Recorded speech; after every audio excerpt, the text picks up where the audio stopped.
What తింగరిదానా?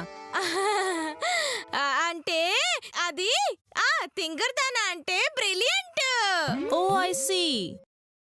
నువ్వు నాకన్నా పెద్ద తింగరిదానివి. నా బతుకు చూడు, ఆఖరికి తెల్లదంతా కూడా తిట్టించుకోవాల్సి వస్తుంది. సర్లే, ముందు డబ్బులు ఇవ్వు. Cash cash. 25,000 రూపీస్. అమ్మో, 25,000. ఒసే తెల్లకాయ్, ఈ ఆనందంలో నాకు డాన్స్ చేయాలనుందే.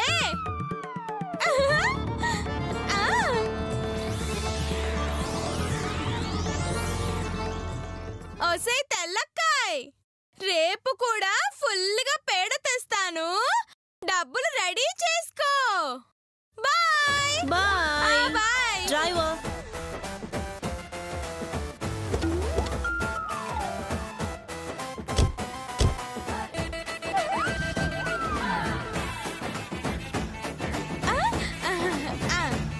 బాయ్ తెల్లకాయ్. బాయ్.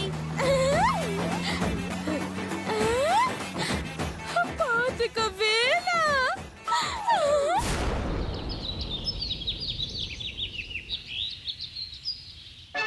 ఆహనా ఐకొటిక్కు, ఓహనా ఐకొటిక్కు, ఓహనా ఐకొటిక్కు, ఆహనా ఐకొటిక్కు, ఫారినరు ఐకొటిక్కు, గడిచిపాడు ఐకొటిక్కు, టామ్ టామ్ టామ్.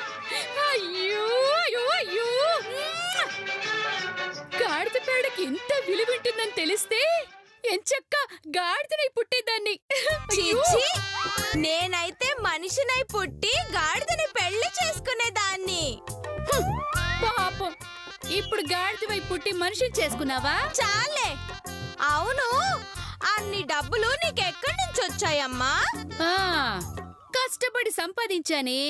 కావాలంటే చూసుకో, చెమట వాసన ఎలా వస్తుందో. చిచి, ఛీ, అది చెమట వాసన కాదు, గాడిద పేడ వాసన. కావాలంటే నా డబ్బులు చూడు, చెమట వాసన వస్తున్నాయి.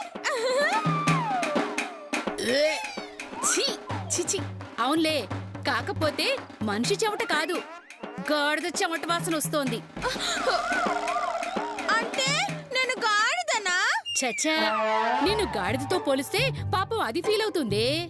కానీ నువ్వు పోలిస్తే అది అస్సలు ఫీల్ అవ్వదు. ఎందుకే?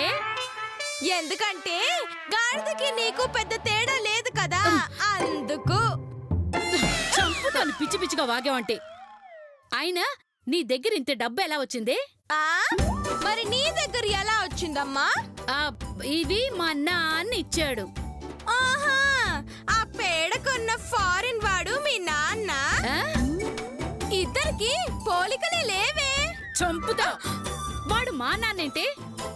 మరి నీకు డబ్బులు ఇచ్చింది వాడే అయినప్పుడు నీకు నాన్నే అవుతాడు కదా. అబ్బా, అంటే నేను పేడమ్మిన విషయం నీకు తెలిసిపోయిందన్నమాట. నీ చేతికి పేడ వాసన వచ్చినప్పుడే నేను పసిగట్టేశానక్క. ఆ ఫారిన్ వాడికి పేడమ్మిందా? కొంపదీసా మధు పేడ. మధు గాడిద పేడా? అవునే, అమ్మాను. మధుని చీట్ చేసి ఆ తోక దగ్గర వెయిట్ చేసి. ఏంటి, మధుకి తోకుందా? ముందుందా వెనకాలుందా? నాకు తెలీదక్క. తోక మధు కాదే, ఆ గాడిదది. అలా ఎంతో కష్టపడి పేడని కొట్టేసి ఆ ఫారెన్ గాడికి అమ్మేసి డబ్బు సంపాదించాను. నేను సేమ్ టు సేమ్ అక్క, అలా చేసే సంపాదించాను. అవునా? నీకెంత వచ్చిందే? ఒక్క లడ్డు ఇస్తే 25,000 ఇచ్చిందక్క. లడ్డూనా? ఆ గాడిద నాకు పేడేసి నీకు లడ్డు వేసిందా? తిక్కదానా, లడ్డు అంటే తినేది కాదే, ఆ గాడిద తిన్న తర్వాత వేసేది. లడ్డు అంటే పేడ? అవును, నేను ముద్దుగా పేడకి లడ్డు అని పేరు పెట్టాను. అబ్బా, పేడ నొక్కేసిందే కాకుండా దానికి పేరు కూడా ఒకటి పెట్టావా? నీకెంత డబ్బులు వచ్చాయక్క? నాకు కూడా ఒక 25,000 చెల్లి. 25,000 అమ్మో!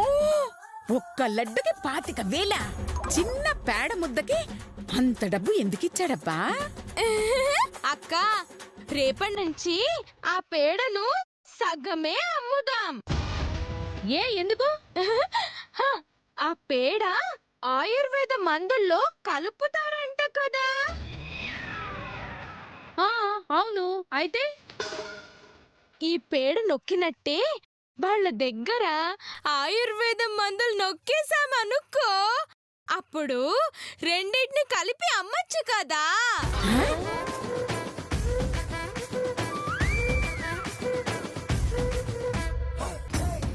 అబ్బబ్బబ్బబ్బా, ఏం తెలివే నీది!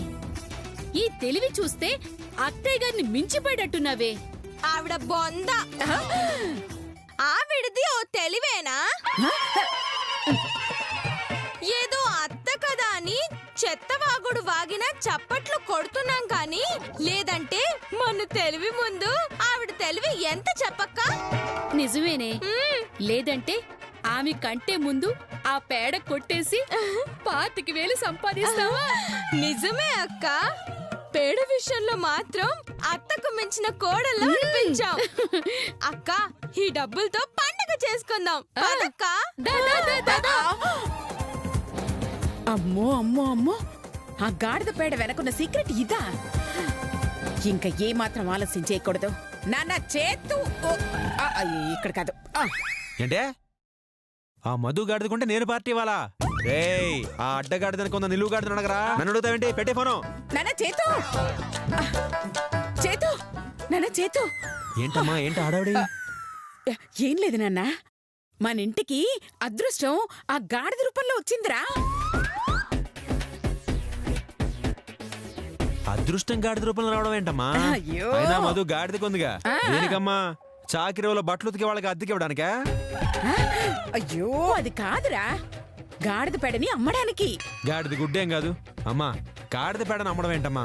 గాడిద పాలమ్మడం చూశాను, గాడిద బొచ్చ అమ్మడం చూశాను. గాడిద పేడని ఎవడమ్మా కొంటాడు? అయినా గాడిద పేడ పిడకలు కొట్టడానికి కూడా పనికిరాదమ్మా. అయ్యో, అది కాదు నాన్న, మధుమతి తెచ్చిన గాడిద హైకోర్టుకి గాడిదంట. ఆ గాడిద పేడకి చైనాలో విపరీతమైన డిమాండ్ అంట. చైనా వాళ్ళు ఈ పేడని వాళ్ళ మెడిసిన్ లో వాడతారంట. అమ్మా, చైనా వాళ్ళు గాడిద